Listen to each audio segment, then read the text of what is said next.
Eto na sila, ang nag-iisang masugid na tagahanga ni Nicole Yala. Chris Chuper! Kasama ang nag-iisang die-hard fan ni Chris Chuper, Nicole Yala! Mula sa Mahiwagang Burnay, ang kwento.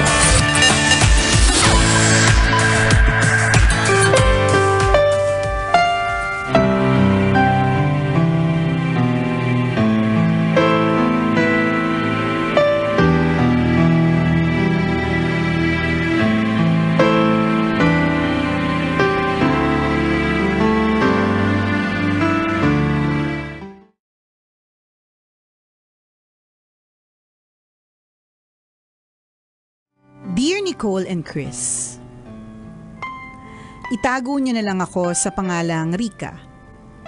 Isa sa marami ninyong masugid na tambalanista dito sa Singapore. Sumulat ako sa inyo para humingi ng opinyon.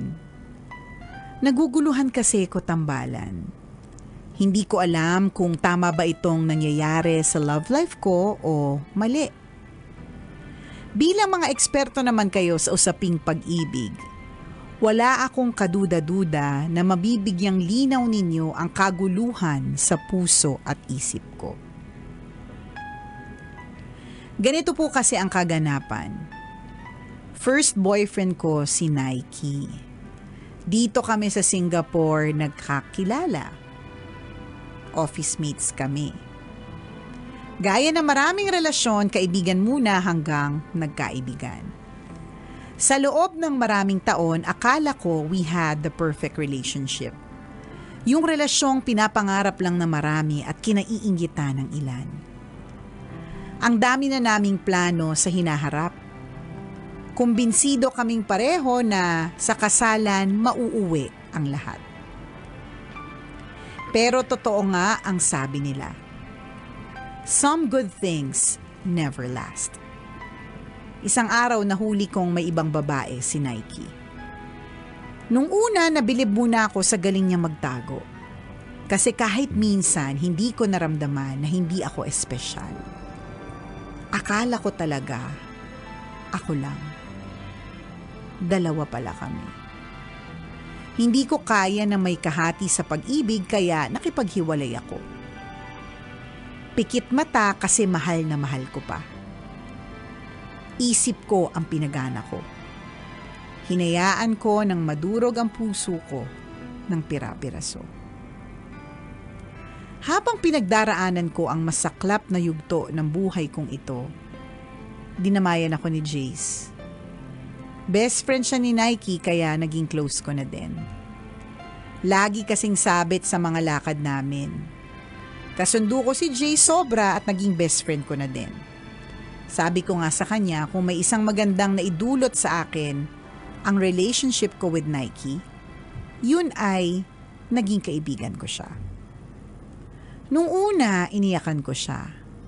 Tapos inuutusan ko na i-stalk yung ex ko na mahal ko pa pero blinak na ako sa social media. Parang habang tumatagal, nawawala na si Nike sa usapan. Mga sarili na namin ang pinag-uusapan namin. Nagtatawanan na kami, lumalabas, nagiging mas close. May nararamdaman na akong kakaiba. Parang gusto ko na din si Jace. Ramdam ko na ganun din siya. Tambalan mali ba? Push ko ba? O itigil ko na? Salamat sa inyong payo. Ang inyong tambalanista, Rika.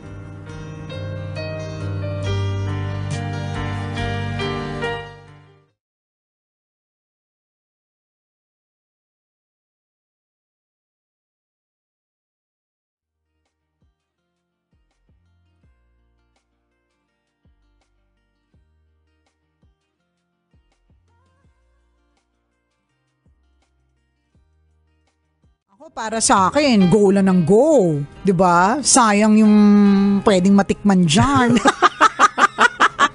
patikim naman, Jace. Hindi, di ba yung klase ng pagmamahal na pwede niyang ibigay. Pero bago yan, huwag tayong nag-a-assume. Hindi porke mabait sa atin yung tao, nakakatawanan natin, nakakalabasan natin ng samaan ng loob, meron tayong bonding with that person, ibig sabihin na nito, meron siyang feelings ng love, as in a lover feeling, romantic love para sa'yo. Tama. Maaring kaya siya ganyan kasi nakatatawa siya sa mukha mo, di ba? Yung mga ganun, di ba ganun eh? Di, parang kakatawa yung mukha niya, parang ganun, parang pag nakikita ko siya, nahahappy ako. Pero hindi ibig sabihin nun na nahahappy ako as in like kinikilig ako or romantically meron akong gusto sa kanya o kaya gusto ko siyang maging jowa. Hindi. Natatawa lang, nahahappy ako pag nakikita ko siya kasi natatawa ako sa mukha niya. Baka natatawa lang si Jay sa mukha mo, di ba? Hindi naman nababasag ako. Pero kasi may posibilidad. So ang sa akin lang, while of course you feel like parang feeling mo ganun din si Jay sa'yo, dalawa lang ang pwede mong gawin. Pwedeng maghintay ka na umamin siya sa'yo, or pwedeng ikaw na mismo ang mauna. Or pwedeng pangatlo, pwedeng i-enjoy mo lang whatever it is that you have right now. Hindi naman kailangan lahat ng mga nakaka-close nating lalaki, jojowain po natin. Diba? Kaya nga may jojowain, may totropahin. Diba? Huwag na rin jojowain agad. Ikaw naman, ganun yung eksena mo lagi kapag kaibigan, nauuwi sa ibigan. Hindi naman dapat laging ganun. Ganyan. Kasi ako para sa akin pwedeng yung third. Just enjoy what it is that you have right now. Kasi maaaring rebound rin yan. Yes. 'Di ba? Na unfair din naman kay Jace. Tapos ikaw din naman dahil rebound yan, maaaring hindi din ganun magtagal. Enjoy mo lang muna kung ano yung meron kayo. Ganun na lang. Iwasan mo yung din to, overthinker din to eh. Na parang, or advanced thinking. Isipin mo, advance mag-isip. Pwedeng sinasalba ka lang naman talaga ni Jay sa pinagdadaanan mo ngayon na parang syempre he cares about you. He cares for you. Yes. And ikaw dahil advance ka mag-isip, ang layo ng narating mo. Correct. Kaya na fall in love ka na kaagad sa kanya. May ganun eh. Di ba na parang, uy, pwede to. Naging target mo na kaagad siya. So yun ang payo ng tambalan sa'yo. Maging maingat ka lang sa nararamdaman mo. Baka kasi nag-i-invest ka na kaagad. Na naman. Oo. Hindi mo alam dahil syempre magkakaibigan kayo in a way eh. Di ba mag-trop best friend sila tapos hindi kayo magkakalayo sa ng circle. So in this case, parang sinesave ka lang niya, pinapamper ka lang niya, pinepet ka lang. May petting na naganap? Ano ba? Mali kasi pamper kasi inisip ko pag nagpa-pamper ka ng pet, diba, pinipet mo siya gano'n. So nagkamali ako. Okay, so ako naman akala ko ginawa ko siya, may petting na naganap, diba? Pinapamper ka lang niya sa pagkakataon ito at nilalagyan mo lang ng mali correct siya. Nilalagyan mo ng ibang kahulugan. Kaya maging maingat ka doon. Yun yung sinasabi natin. May feeling kasi kami na gano'n na, well, tama si partner, you're friends. Oo. You like to go out. Diba? Noon pa man, kahit kayo pa ni Nike, hindi siya iba sa'yo. Hindi Nike, yun Nike. Ba? Sorry naman. kasi kakilala ko, ganun din ang pangalan niya eh. Hindi kasi Nike. Nike naman yan. Nasa Singapore siya. Yung kaibigan mo na nasa Quezon, Nike yun. Siyempre pumunta na ng Singapore, Nike na, partner. Level up. Parang yung kaklase ko dati. Nung magkakaklase kami, Arnone siya. Nag-States ng 1 year, pagbalik, Arnone. Sorry.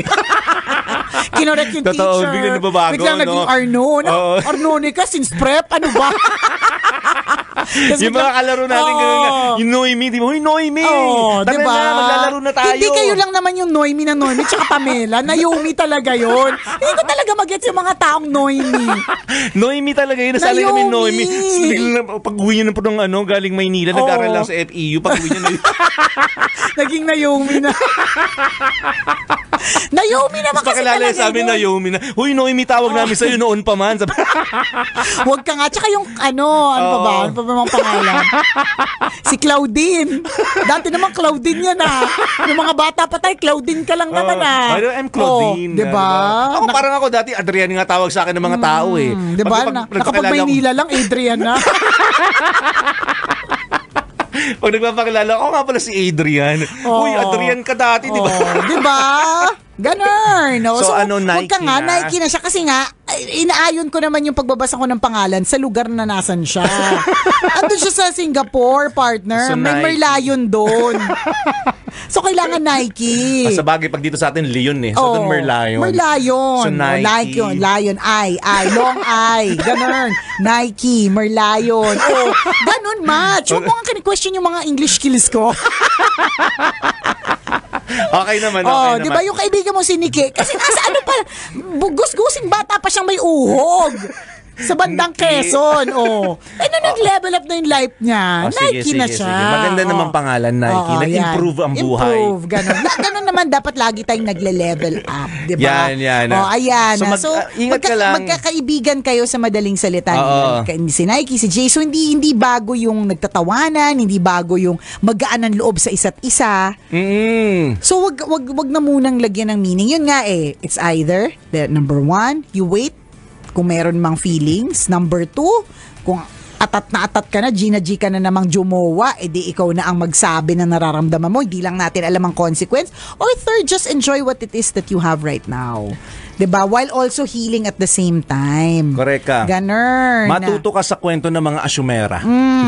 Totoo. Marami nang napahamak sa pag-a-assume ha. Marami nang nasaktan dahil sa maling akala. Correct. Yun yung sinasabi natin na mag-ingat ka sa nararamdaman mo. Baka akala mo nagkakagustuhan kayo pero sadyang sweet lang yung tao. Tama. Tsaka yung overthinking, totoo yan. Oo. Gets ko yung sinasabi mo. Basta dati meron akong naging experience na ganyan. Oo. Akala ko pagagalitan ako ng boss, sobrang in-overthink ko talaga ng husto yung Oo. yung meeting namin ng husto. Oo. Tapos pagdating ko doon, iba yung pinag-usapan namin. Pero in-overthink ko ng husto na to the point na akala ko pagagalitan ako. May mga ganun. Kasi nga, advance na mag-isip. At minsan yung pagiging advance natin mag-isip, hindi talaga siya sobrang nakakatulong. Yes. Posibleng ikapahamak Nakakapahamak pa siya. Baka nga sa bandang huli, iwasan ka rin ni Jace eh. Kasi ano ba yan? May mali siya pala Correct. Wala naman ako mali siya. Gusto ko lang naman tumawa pagkasama siya, manood ng sine kasi Oo. kaibigan ko naman. Tapos ito pala, iba pala naiisip sa akin. Diba? Totoo yun. Iiwas siya sa'yo. So, uulitin namin maging maingat ka sa mga sa nararamdaman mo. Huwag mong i-assume na may gusto until mag-propose siya sa'yo or sabihin niya sa'yo na, uy, gusto rin kita. Kalimutan mo na si Nike Yan. at nandito ako para, di ba? Para, diba, Ilumin ang puso mo. Ganun, Oo. diba? Para nga, kung ano man yung meron kayo ni Nike, hihigitan ko pa. Yan. Diba? Pag narinig mo lang yun ha. Pag hindi mo narinig yung mga salitang yun. Enjoy ka lang dun sa moment. Oo. Ganyan mo. Ngayon, option number 2. Kung atat na atat ka kasi John Jowa ka, meron mga ganun eh. Gusto nila may label talaga kung ano man yung meron Oo. sila. Eh di, go ahead. Ikaw na ang magsabi. Oo. Diba? Ayoko Ng na kay Nike. nararamdaman. Ikaw na ang gusto ko, Jace. Correct. Yung ginagawa namin ni Nike, higatan pa natin yun. Yan, Diba? ganun, diba? Gusto ko Pwede rin naman kung kasi. meron kaming naabot na ganito, rurok ng kaligayahan yung sa atin. Ganun, diba? Kung ikaw, Gina G ka. Kaya lang yun nga, may consequence doon. Yes. Yung possibility na, ano ba yun? Oo. Si ate naman. Naging mabait lang ako sa kanya, jowa na ako agad. Maraming ganyan Hindi po, Totoo. ulitin lang po namin bago kami umexit, hindi po porke babait sa inyo. Ibig sabihin, jojowain na kayo. Yes, hindi laging ganon. Correct. Maaaring ganyan lang talaga siya sa lahat ng tao. Tama. So you wait, 'di ba, hanggang Sabihin umamin. sa'yo. Oo, correct. Ng kanyang nararamdaman. Yes, so be careful. Yes. So, sana nakatulong kami sa iyo ha. At ikaw Kabisyo, meron ka ring kwento gusto mong i-share sa amin, pwede mo kaming i-email. Send your stories at Mahiwagang Burnay Story @gmail.com. Mali mo, kwento mo na ang ating pag-uusapan sa mga susunod na araw. Kaya send mo na yan, Kabisyo. muli ako po si Nicole Yala. At ako naman si Cambio King Chris Na Chuper. nagpapaalala ang paghintay sa taong di ka kayang mahalin. Ay katumbas din ng paghintay na tumamis ang asin. Naku, ikaw ba dati nag-assume ka na sa ganyan, ng pag-ibig, na parang Oo. type niya ako, yung pala. Yung sumasandal-sandal. Ay, naku. Oo. Yung pala wala lang. Lasing siya. Oo. At saka, ano siya talaga? Masandal tulog. Oo. Walang meaning. Lahat ng pwede niyang sandalan na sasandalan niya. May ganun siya eh. Totoo. At wala lang talaga, may mga ganun tao. So dapat mong dapat mong obserbahang mabuti yung kilos ng mga tao. O Yes. lalo particularly si Jace towards you. Mahirap mag-assume. Parang, uy, gusto ako nito. Ay, ang Yan. sweet niya. Iba yung Oo. hawak niya. Pero hindi ka naman talaga, inalalayan ka lang, hindi hinawakan ng kung ano. Pag mo lalagyan ng ibang kulay ang mga ginagawa ng ibang tao, not until Sabihin sa'yo.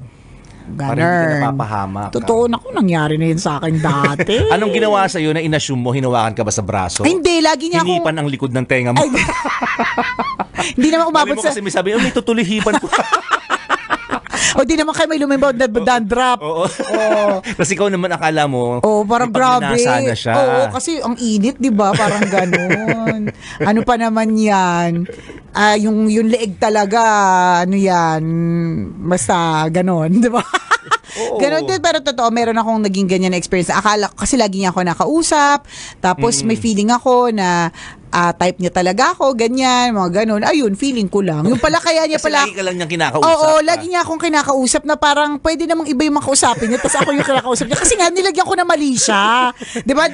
Tingnan mo yung thinking ko, pwede namang iba yung kausapin niya. Ba't ako yung kinakausap niya? Diba? Ang dami kasi namang... ikaw daw yung matalino, sa'yo nangungopi ng sagot. Hindi, Classmate pala. Hindi, partner. Akala ko talaga, yung pala, kaya pala niya ako kinakaibigan kasi gusto niya yung kaibigan ko. Ako pala yung Magiging tulay. Oo, na eventually, para hingin niya yung number. Ganun. So simula noon alam ko na ganun pala sa buhay. Kailangan palang hintayin ko na may umamin. Huwag ako Correct. mag-aasyo masasaktan lang ake. Or pwedeng nakita mo lang din yung portion na ikaw lang yung kinakausap. Hindi mo nakita yung ibang pagkakataon na kinakausap niya rin yung ibang babae. Siguro. Kaya feeling mo special Oo. ka. Hindi, tsaka siguro ka-text. Eh di, mali ko bang, hindi ko naman sinilip kung may mga ka-text siyang iba. So may feeling ako na, ay grabe, lagi niya akong tinetext. Lagi niya akong ano. Gusto niya diba? ako. Gusto niya ako talaga. Palibasa kasi gusto ko siya. Kaya may ganun akong feeling na gusto niya ako. Yung pala hindi, di ba? Nakakahiya, di ba? Parang gusto mong kainin talaga ng lupa pag nalaman mo na hindi ka niya pala talaga gusto kasi ikaw assume ka ng assume. Correct. O, di ba? Para iwasan mo yung ganyan, hintay ka lang. Yan talagang problema. Patience is not always our virtue. O siya, salamat po mga kabisyo. Thank you for joining us today. Ingat po kayo. See ya.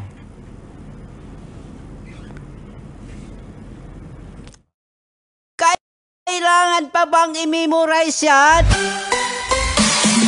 Love Radio.